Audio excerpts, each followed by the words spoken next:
Hello guys, ഇന്ന് same dress ഇട്ട് ഞങ്ങൾ ഹെപ്പറ്റൈറ്റിസ് ബിൻ്റെ വാക്സിൻ എടുക്കാൻ വേണ്ടി 3rd ഡോസാണ് ഞങ്ങളുടെ. അപ്പോൾ ലാസ്റ്റ് ഡോസായിട്ട് ഞങ്ങൾ കുറച്ച് അതിൻ്റെ ഒരു സർട്ടിഫിക്കറ്റൊക്കെ ആണ്. അപ്പോൾ അതുമായിട്ട് അതിന് വേണ്ടിയിട്ട് ഞങ്ങൾ ഇരിക്കുകയാണ്. കട്ട പോസ്റ്റാണ് അവിടെ, നല്ല പോസ്റ്റ് കിട്ടി ഗൈസ്. അപ്പം നമ്മൾ നേഴ്സായിട്ടിരിക്കുമ്പോൾ അകത്തെ കാര്യങ്ങളൊക്കെ അറിയാം. പേഷ്യൻ്റ് ഇത്ര പോസ്റ്റ് ആവും നമ്മൾ വിചാരിക്കാറില്ലല്ലോ, ഇങ്ങനെയാണ് പോസ്റ്റ് അടിക്കും. അതിന് ഇഞ്ചക്ഷനൊക്കെ കിട്ടി. നമ്മൾ സാധാരണ അങ്ങോട്ടും ഇങ്ങോട്ടും നോക്കും, ബാക്ക് ഫ്ലോ ഉണ്ടോ, എന്തെങ്കിലും തെറ്റുണ്ടോ എന്ന് നോക്കും. ഇപ്പം അങ്ങനെയൊക്കെ ഒരു പരിപാടിയുണ്ട്. അത് കഴിഞ്ഞിട്ട് നല്ല വേദന ഉണ്ടായിരുന്നു, കൈയൊക്കെ കുടഞ്ഞിങ്ങനെ ഇരിക്കുക.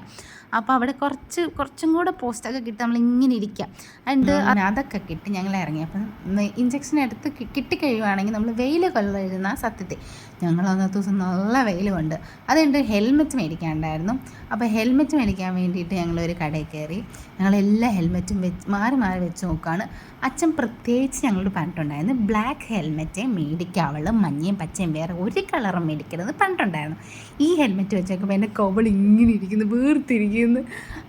അപ്പോൾ അത് ഞങ്ങൾക്ക് ഇഷ്ടപ്പെടാണ്ട് ഞങ്ങൾ പോന്നു. എന്നിട്ട് വേറെ കടയിൽ പോകാമെന്ന് വെച്ചു. അപ്പോൾ ഞങ്ങൾക്ക് നല്ല വിശപ്പുണ്ടായിരുന്നു. അപ്പം ഞങ്ങൾ ചെറുതായിട്ട് എന്തെങ്കിലും കഴിക്കാം എന്ന് പറഞ്ഞുകൊണ്ട് ഞങ്ങൾ കയറി. ഞങ്ങൾ രണ്ടുപേരും മാത്രം അങ്ങനെ ഒരു മീറ്റ് റോളൊക്കെ കഴിച്ചപ്പോൾ ഞങ്ങൾക്ക് കുറച്ച് ആശ്വാസമായി. അത് കഴിഞ്ഞിട്ട് പിന്നെ വേറൊരു കടയിൽ കയറി. ആ കടയിൽ കയറിയപ്പോൾ ഞങ്ങൾക്ക് ഇഷ്ടപ്പെട്ടൊരു കളർ കിട്ടി. അങ്ങനെ ഇത് ഞങ്ങളിങ്ങനെ പൊക്കി. അപ്പം ഞങ്ങൾ ആ ചേട്ടനോട് പറഞ്ഞു, ചേട്ടാ ഇത് അച്ഛൻ വഴക്കിടുമായിരിക്കും. അപ്പം ആ ചേട്ടൻ പറഞ്ഞാൽ നീ സ്റ്റിക്കർ പൊളിക്കണ്ട, അല്ലാണ്ട് വരുവാണെങ്കിൽ മാറിത്തരാമെന്ന് പറഞ്ഞു. അപ്പം ഞങ്ങളിതൊന്നും ടാഗ് ഒന്നും കളയാണ്ട് ഞങ്ങൾ വീട്ടിൽ കൊണ്ടുവന്നു ഗൈസ്. അപ്പോഴല്ലേ മനസ്സിലായി അച്ഛൻ നല്ല വഴക്കിട്ട് ഗൈസിന് മാറണം.